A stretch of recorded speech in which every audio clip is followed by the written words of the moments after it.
থাকে। আর এটা কিন্তু খুব কষ্টকর একটা সমস্যা।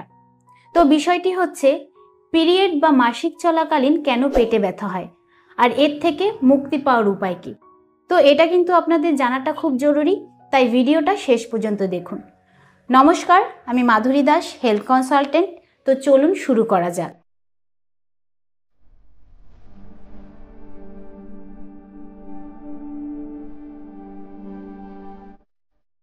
পিরিয়ডের পেন যে কোনো বয়সের মহিলাদের হতে পারে। দেখা গেছে যে 50 থেকে 85% মহিলাদের এই প্রবলেম হওয়াটা নর্মাল। কিন্তু তাও অবাক করার বিষয় যে আমাদের মধ্যে এরকম অনেকেই রয়েছে যারা মনে করে যে এই পিরিয়ডের পেন আমাদের জীবনের একটা নর্মাল প্রক্রিয়া, এর কোনো সলিউশন নেই, এর কোনো ট্রিটমেন্ট নেই, তার জন্য এটা আমাদেরকে সহ্য করতে হবে। আর যদি এর ট্রিটমেন্ট থাকেও তাহলে আমাদের এর ট্রিটমেন্ট নেওয়ার কোনো প্রয়োজন নেই।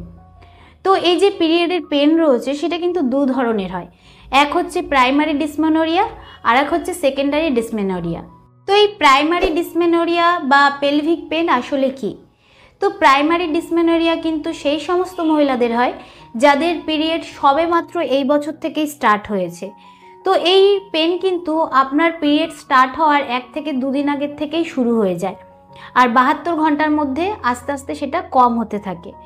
তো এই প্রাইমারি ডিসমেনরিয়ার কিন্তু পেন আপনার ক্র্যাম্পের মতন অনুভূতি হয়। তো সেটা আপনার কোমরে হতে পারে, এই ক্র্যাম্প পায়ে হতে পারে, আপনার পেটে হতে পারে, আর এরই সঙ্গে আপনার বমি হতে পারে বা লুজ মোশন হতে পারে।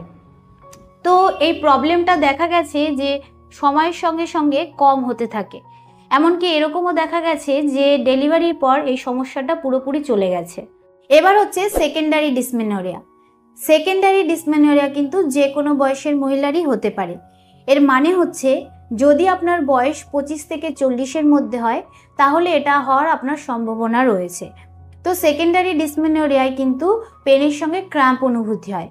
এছাড়াও যদি আপনি এটা নোটিস করেন যে আপনার পেনটা কয়েকদিন ধরে একটু অন্যরকম অনুভূতি হচ্ছে, অন্যরকম অনুভূতি হচ্ছে বলতে আপনার ব্যথাটা হয়তো আগের তুলনায় অনেক বেড়ে গেছে, বা আপনার পিরিয়ড স্টার্ট হওয়ার অনেক দিন আগের থেকেই এই ব্যথাটা শুরু হয়ে গেছে, আর আপনার পিরিয়ড শেষ হওয়ার পরেও এই ব্যথাটা রয়ে গেছে।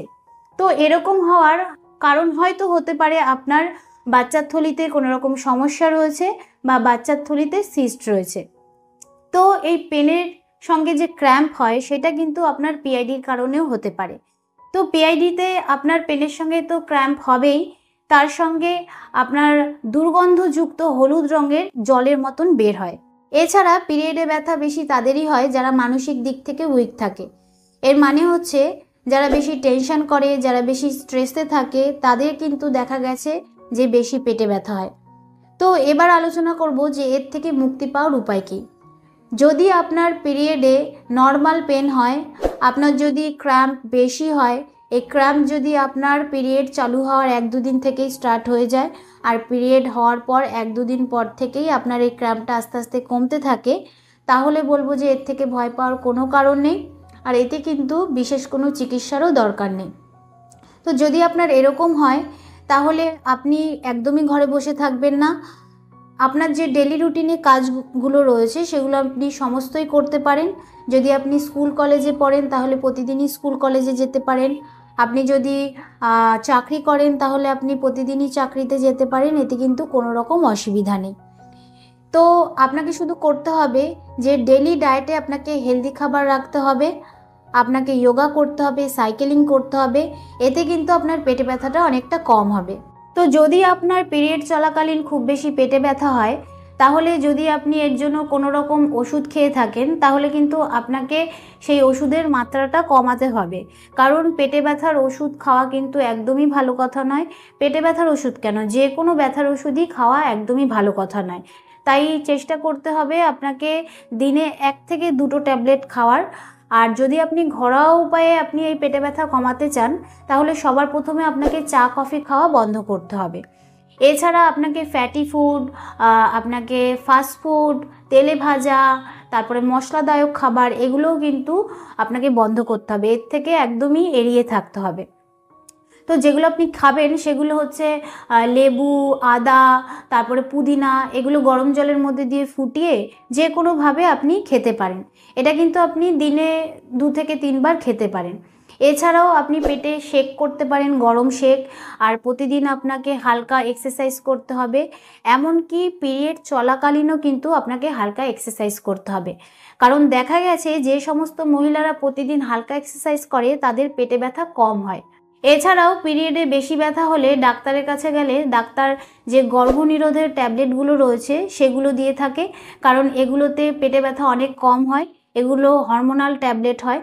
তো এগুলো কিন্তু আপনি পিরিয়ডের সময় খেতে পারেন, যেগুলো 21 দিনের হয়, 28 দিনের হয়, তো সেগুলো আপনি ব্যবহার করতে পারেন। তো এছাড়াও পিরিয়ডের সময় অনেকের বমির সমস্যা হয়ে থাকে। তো যাদের বমির সমস্যা হয়ে থাকে তারা কিন্তু একদমই ভারী খাবার খাবেন না, চেষ্টা করবেন হালকা খাবার খাওয়ার। তো ডাক্তারের কাছে গেলে ডাক্তার অনেক সময় ক্যালসিয়ামের ট্যাবলেটেরও পরামর্শ দেয়। তো ক্যালসিয়ামের যে 1000 মিলিগ্রামের যে ট্যাবলেটগুলো রয়েছে সেগুলো আপনি প্রতিদিন একটা করে খেতে পারেন।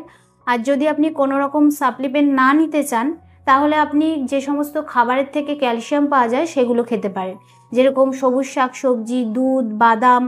এবং ব্যথা কমানোর আর একটা উপায় রয়েছে, সেটা হচ্ছে ভিটামিন B6। দেখা গেছে ভিটামিন B6-এর 100 মিলিগ্রামের যে ট্যাবলেট রয়েছে সেটা প্রতিদিন খাওয়ার ফলে ব্যথার লেভেলটা অনেক কম হয়ে যায়।